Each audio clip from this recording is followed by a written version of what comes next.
Good evening, Abhishek. Abhishek, I think your mic is muted. You are mute.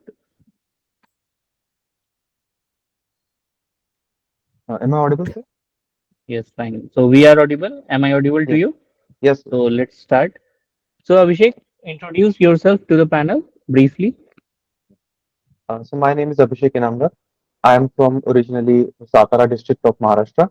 I have done my masters in mathematics from BITS Pilani, and after my graduation, I have been preparing for civil services and forest service examinations. And for last few years, I have been part-time working to sustain myself in Delhi. Okay, so why do you want to join the Forest Service? Um, Sir, I got to know about forest service after I started preparing for CSE. But from my second attempt itself, I always wanted to join this service. There are primarily few reasons. Firstly, sir, I think the service is quite diverse. I get to work with the poorest sections of the society and for their welfare. And so, forest service is fundamentally at the juncture of development and environment. And climate change is the biggest threat of our time. So, I would love to work for that. And then, sir, as all India service, it has a lot of perks and prestige attached to it that I won't deny, and I get to work uh, at leadership level as all India service officer. Okay, so you belong to Satara, right? Yes, So tell us something about Satara, like its physiography, geological feature, something interesting as well. yes. So Satara district is situated in the western Maharashtra. Uh, Half of the district is part of the Western Ghats ranges, and other half comes in the rain shadow zone of Western Ghats. So the half uh, of the district is having semi-evergreen and evergreen forest. Middle part is Krishna River basin, and the eastern part is rain shadow zone where we see thorny bushes and that kind of forest. So that way, environmentally, it is very diverse and rich. Satara has Sahyadri Tiger Reserve, part of it, by a part of Sahyadri Tiger Reserve, and near Satara there is a Karst Plateau, which is World Heritage Site. It has unique species that that unique flowers that only are seen there. So which is the nearest national park? Nearest national park would be sir Chandoli National Park, Okay, that so is in have you Kolkata. been to there? Have you been there? Uh, no, sir, I have not been to Chandoli National Park, but it is part of Sahyadri Tiger Reserve. I have been to other part of Sahyadri Tiger Reserve, which is Koina Wildlife Sanctuary. Okay, okay, fine. So your one of your options were mathematics, right? Yes, yes, And you have done from your graduation in maths as well, right? yes. So can you tell us what is this Ramanujan number? Uh, so Hardy Ramanujan number or taxi cab number is this number 1729. It is said to be the smallest natural number, which is sum of two pairs of two cubes. So 1 cube plus 12 cube as well as 7 cube plus 9 cube. 7 cube plus 10 Second, cube. 9 cube plus 10 10. cube. Sorry. 9 cube plus 10. Okay, okay. And can you further extrapolate it? Is there any other Ramanujan number after that, apart from 1729? Is there any other number which exists in such fashion? Sir, there is one Kaprekar constant, but it is not related to Ramanujan. It's 6174. But that is, I don't think that is related to Ramanujan. Oh, okay, no problem. No. So, can you tell us what is this biodiversity hotspot? Sir, biodiversity hotspots are the regions of the world where which have high amount of biodiversity, and that biodiversity is under threat. To be specific, there are two conditions. First is that the such region should have at least 0.5% of 1500 of world's vascular species, and I think there's 70% of that is under decline. These are the two conditions. And can you name few of those in India? Yes, sir. In India, we have four biodiversity hotspots. First is Eastern Himalayas, then we have Indo-Burma, then we have Western Ghats and Sundaland, which is Andaman and Nicobar is part of that also. Okay, so you have been involved in teaching as well. Yes. So, can you suggest few modifications which UPSC should do in examination pattern or in syllabus regarding something like that? Any suggestions? Um, Sir, I think I would suggest to bring more standardization in the examination, in the sense that uh, the like NEET or JE has that there is standard part, standard syllabus, and students can prepare from standard sources. Because it's an open-ended syllabus, many students face problems, and the examination cycle also is too long. If standardization happen, that can also be shown. Okay, so my last question to you, who is the Vice President of India right now? Sir, it is Honorable Jagdeep Dhankhar. Okay, thank you, Abhishek. Now over to you, Kshitij sir.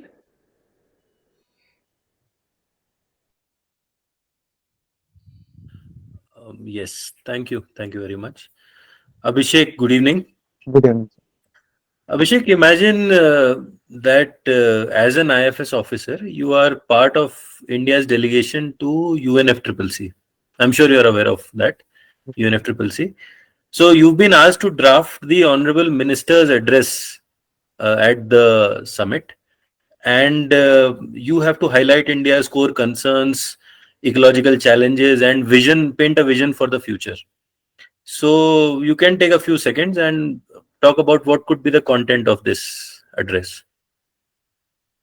Okay, sir.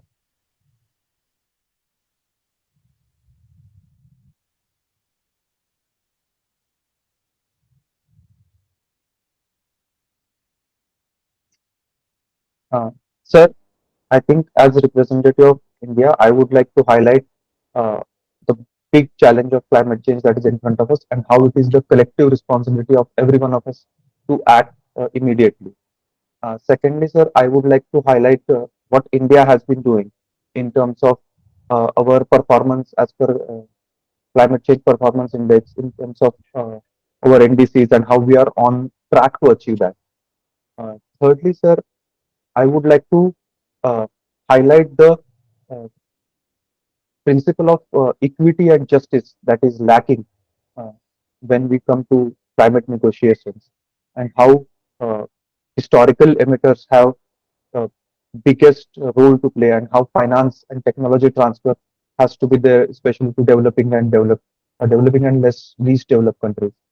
Uh, and sir, I think I would urge world leaders to fulfill their obligation to green climate fund, and to achieve better in terms of their NDCs. I think these would be the topic. Fine. You must have heard about some recent amendments in the Forest Conservation Act, I Yes. believe. What are your opinions on it? Why do you think such amendments were necessary? Uh, Sir, I think one of the main reasons was that many projects, like linear projects, road and rail projects, were stuck uh, despite having land under the Ministry of Railways and Ministry of Road and Highways.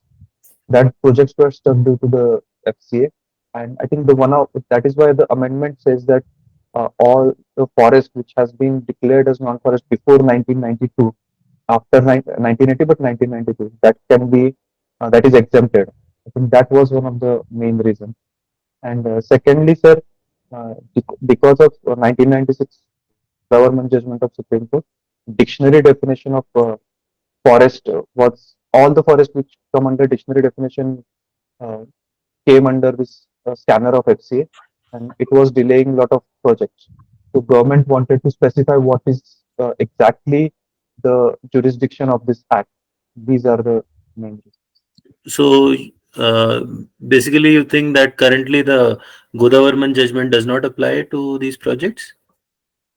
So Honorable Supreme Court has again directed that till the all the deemed forest are properly enlisted, the judgment continues, and the act implementation of act has been stayed till the all the recorded forest and deemed forest is properly enlisted. So it Mm. is applicable. And these are very technical terms that you're using. Fine. Moving forward, uh, tell me about the students you used to teach. Um I believe what would be the educational level of these students? What category of students did you teach? Sir, for past few years, I have been teaching CAC aspirants only. I have been Okay. teaching CSAT. So they were all graduates who were weak in CSAT, and I was teaching. Under the basically, my question is regarding the NSS Okay. uh, Mm. uh, national service scheme you were enrolled in. Yes. What kind of students were you teaching there? So these were school children that were living around the campus. They were children of mess workers and workshop workers that were working in bits. So after their schools, they used to come and we used to teach them basic mathematics and basic science. So were they not covered under some of the government schools that were there? I believe Pilani is like an educational city and there are many schools. What do you think was lacking in those schools? So I think students were not really learning a lot of things in their school. So probably I have not visited, so I don't know exactly, but I would guess, sir, that teacher training has not happened. So that is why they used to come to us and they used to enjoy with us. That would be right. What do you think is the difference in learning outcomes between a private school and government school, and why could be what could be the reasons? Uh, Sir, I'm not able to recollect exact data between the outcomes, uh, but sir, differences could be with respect to infrastructure, teacher training, and many times government school has contractual teachers, so uh, that uh, quality of quality of education may not be at par with private schools. Fine. Chalo, moving forward. I see that you're from Satara. This place holds a very rich significance in India's freedom movement. Are you aware? Yes, sir. So during 1942 Quit India movement, Satara and Sangli district, there was huge parallel government that was established under Krantisiya Nana Patil and Vishwanath Chavan. So entire these two districts were under this parallel government. They had their uh, Tufan Sena as that their own army. They had market systems and own judiciary as well. So it was virtual paralysis of the government, the British government. Okay.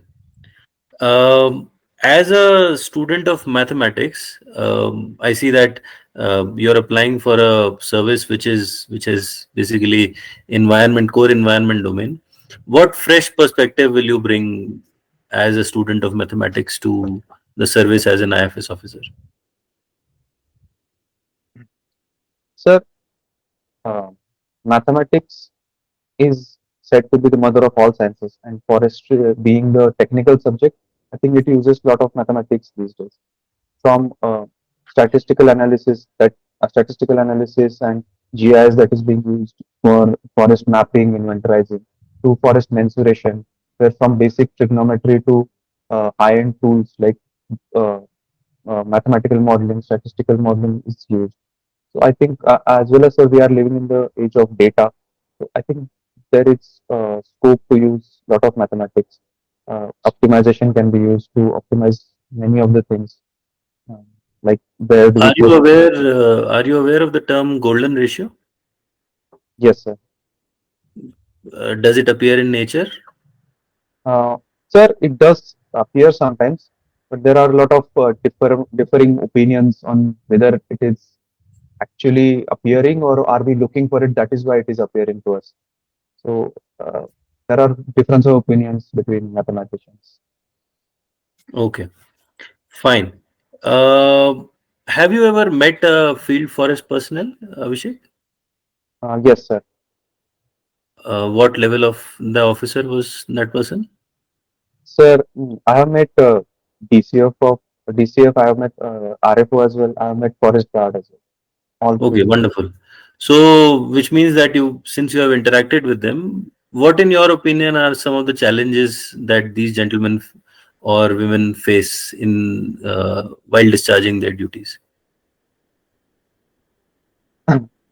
Sir, starting with forest guard, I think major problem the person told me that they were facing is lack of transportation when they go to remote areas, especially with regard to the Sahyadri Tiger Reserve, which is a new tiger reserve. So they were facing a lot of difficulty in going to core areas. They had to travel through via boats, and it was very difficult during monsoon season. Secondly, sir, they were recruited as contractual labor, and eventually they were regularized. And I think the person the forest guard who was elderly, he was not happy with the title that forest one mazur that was given to mazur as in worker. They wanted to be called as one sevak. So that was very interesting and illuminating for me. So for RFO, sir, I interacted. Uh, he also relate to me the same concerns that with respect to Sahyadri Tiger Reserve, that it is logistically very difficult part to reach and control, and especially when there is forest fire, getting huge equipments like fire blowers to the uh, forest is very difficult, and that is why forest sometimes spreads. And so I think these are the problems. Fine. That's it from my side, Abhishek. Thank you very much. Thank you, sir. Over to the next person. Hello, Abhishek. Good evening, sir. So I think been to multiple times or just once? Sir, can you please repeat? Uh, you're talking about the issues in Sahyadri Tiger Reserve, the Yes. issues pertaining to the forest guard and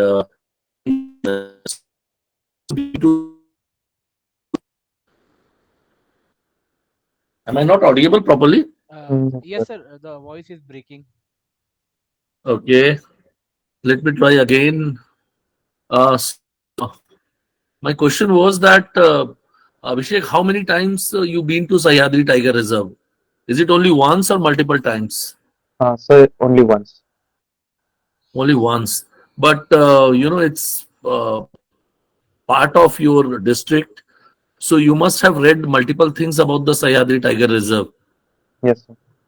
So can you tell some of the management challenges of Sahyadri Tiger Reserve? What are they? Um, So firstly, as I said, there are big logistical issues as this is a new tiger reserve only declared in 2012. So the logistics is not very well developed, transportation lines, etc. Um, Secondly, sir, Sahyadri Tiger Reserve was uh, infamous for being tiger reserve without a tiger for a long period of time. Only last month there is one tiger that has come to reside there. So now the challenge is to bring new tigresses from other tiger reserves and settle them there. Um, Thirdly, sir, forest fire is a challenge in some districts, some parts of the Satara district. I think these are the main challenges, I would say. Okay. So you mentioned that it is, it has no tigers earlier and just tiger has come. Yes, But it was declared tiger reserve almost a decade before. yes, sir. So why, if there was no tiger, why it was declared as a tiger reserve?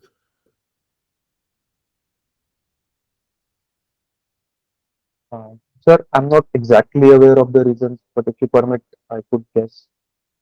Okay, please go on. Uh, Sir, this Sahyadri Tiger Reserve forms contiguous part of the forest in Western Ghats from the uh, Kali Nagarhole parts of the Karnataka to the Goa forest. From there to Radhanagari Sanctuary to the northernmost point becomes this Sahyadri Tiger Reserve, this Chandoli National Park and the Koyna Wildlife Sanctuary. I think there was a contiguous nature of this forest, perhaps might have been the reason. Yeah, you're almost correct. Basically, the idea behind tiger reserve is not only to protect the tigers but also the conducive habitat which are, could be a good home to other species.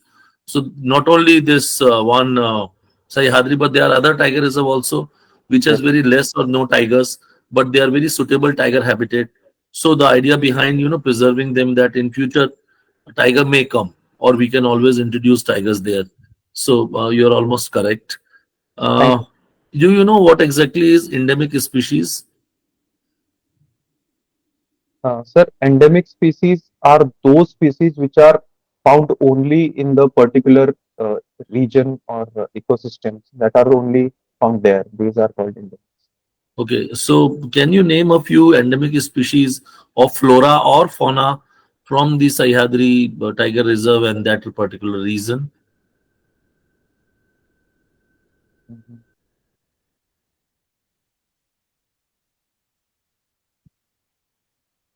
Sorry, sir, I'm not able to recall exactly endemics from the. Okay, so there is one frog which is very famous, Bufo, Koinensis, Koina, Yes, sir. Yes. uska naam hai. Okay. Thank you. Also, are you aware about the mitigation measure carried out on Samruddhi Highway, the Nagpur Mumbai Samruddhi Highway? What kind of mitigation measure been provided there? Sorry, sir, I'm not aware. Okay, okay. So let's move to little part of history. So do you know your Satara city has some connection with a city in Madhya Pradesh, Bhopal? Yes, sir. I think you're referring to Rani Lakshmi Bai being from Satara district. But she has no connection with Bhopal. Uh, Sorry, sir. Then I Okay, don't. so it is told that there is one very famous fort within Koina century, which was built by Raja Bhoj, the same Raja Bhoj who built the Bhopal city. Okay, sir. Thank you, sir. Okay, so tell me something about the tiger reserves in Maharashtra. How many tiger reserves do you have? Sir, in Maharashtra, we have six tiger reserves. One Hmm. is, of course, Sahyadri Tiger Reserve. Then we have Tadoba Andheri. We have Navegaon Nagzira. We have Boor Tiger Reserve, Medghat Tiger Reserve, and Pench Tiger Reserve is there. Okay, These six. can you please tell something more about these tiger reserve? Which district they are situated in? What are their USP? Yes, sir. Medghat Tiger Reserve, I think, sir, is the first tiger reserve that was declared from Maharashtra, and it is one of the first 10 tiger reserves that was declared in India. Uh, it is situated in the northern part of Maharashtra, north and east. So, in that region, Boor Tiger Reserve is, uh, I think, in Amravati district, if I'm not wrong, sir. And sir, uh, Pench Tiger Reserve lies at the boundary of Maharashtra and Madhya Pradesh. And so Tadoba is near Nagpur, and it is, I think, the most famous tiger reserve from Maharashtra. And so total tigers in Maharashtra now are around 444 in all these six tiger reserves. Okay. So you mentioned that Melghat is one of the 10 tiger reserves initially declared. Yes. So can you name the other tiger reserve, other nine other than the Melghat? Um, so Jim Corbett would be there. Okay. About other nine, eight other eight, sir, I'm not sure. Okay. So precisely there were only nine tiger reserves, not 10. And Okay. yes, Melghat was one. Then you have Ranthambore, you have Bandipur, you have Kanha, you have Okay. Sundarban, Palamu, and maybe one or two I'm also missing. Okay. Anyway, so I think Mayank, this much from my side. You can take over. Thank you, sir. Hello, Abhishek. So, Hello. you write your name is Abhishek Imandar, right? Inamdar. Oh, okay, and I'm really, sorry for the right. So, all right. So, okay, like, what is more important for you, the Inam or Iman? Just playing with the word. Yes, sir. I think Iman will be more. All right. Why? Sir, if you are you have Iman, Inam will automatically come. All right. So, Abhishek, I think you are graduate of mathematics, right? You have Yes, graduated in mathematics. So, like in other times, we see a lot of people who graduate in mathematics, physics, chemistry. But in today's time, if somebody is graduated in mathematics, what career options do they have? Do they have any options in some industry?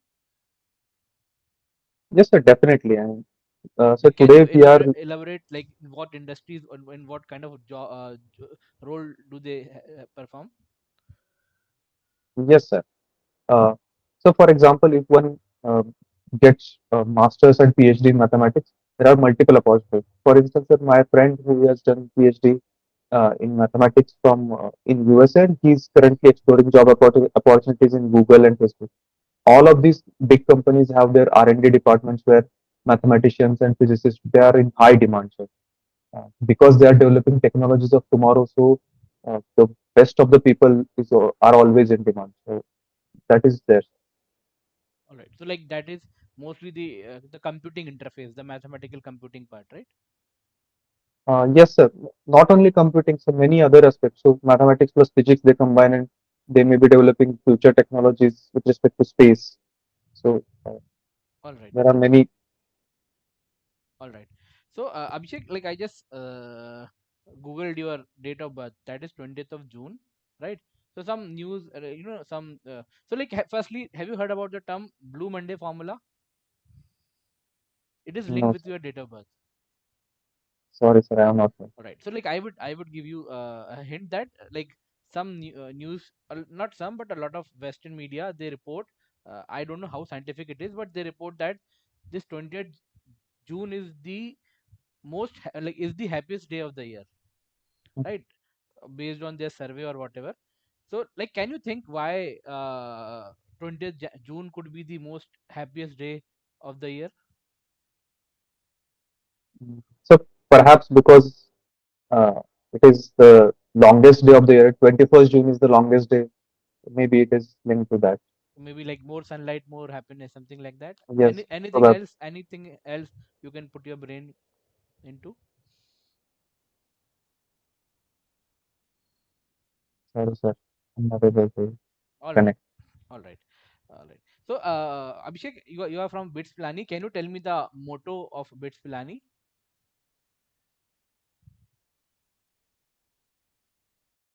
Uh, Sorry, sir. I'm not able to recollect. All right. Like, are you aware of the motto of Indian Forest Services? Yes, sir. This forests are the jewel of nature.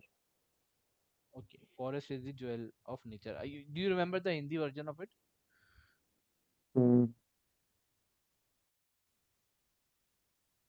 uh, Sir, I'm not able to recollect. I know it, but not able to. Okay, so tell me why the forest are jewel of the nature.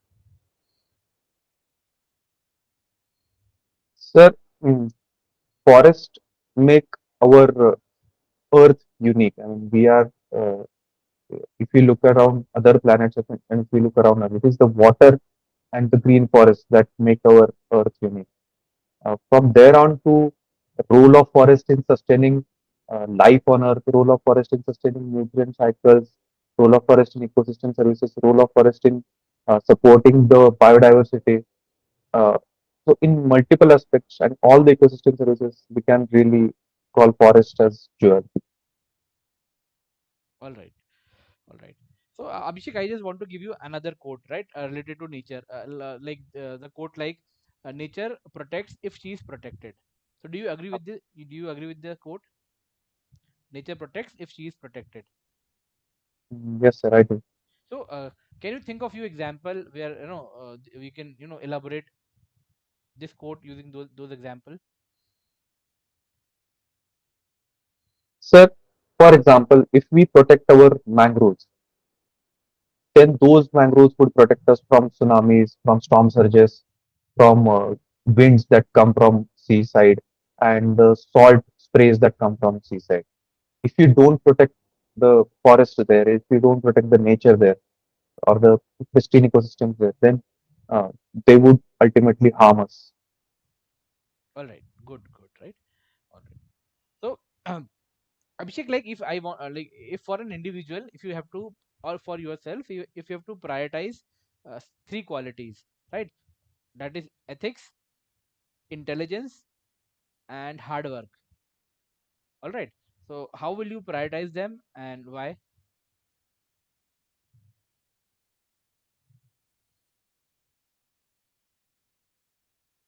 Sir, I would put ethics first, hard work second, and intelligence third. Because sir, uh, intelligence person without hard work would just uh, wallow in own mind and not really do anything. Only hard work with intelligence will make person do things that may not that may harm others. We have many examples where geniuses have really created havoc around the world, and so. But that is why, sir, I have put ethics as top priority. All right. All right. So, like, have you visited any zoo, Abhishek? Yes, sir, I have. Like where? Sir, in Pune, I have visited Katra Zoo. In Delhi, I have visited National Zoological Park. All right, all right. So, like at times some section of society, or some there are some opinions against the zoo, right? They raise some ethical concerns about the zoos. So, can you think of those ethical concerns? What are those, and what is your opinion about the utility of zoo from the ethical limelight? Sir, the ethical concerns are regard to how we keep animals in chains or in the confined space when they actually belong to the forest, in the open spaces or in the jungles. So we are hampering their natural way of living. That is the main ethical concern. Secondly, sir, if the zoo is not well kept, then there could be ethical concerns about if these animals are um, malnourished or not being fed well, etc.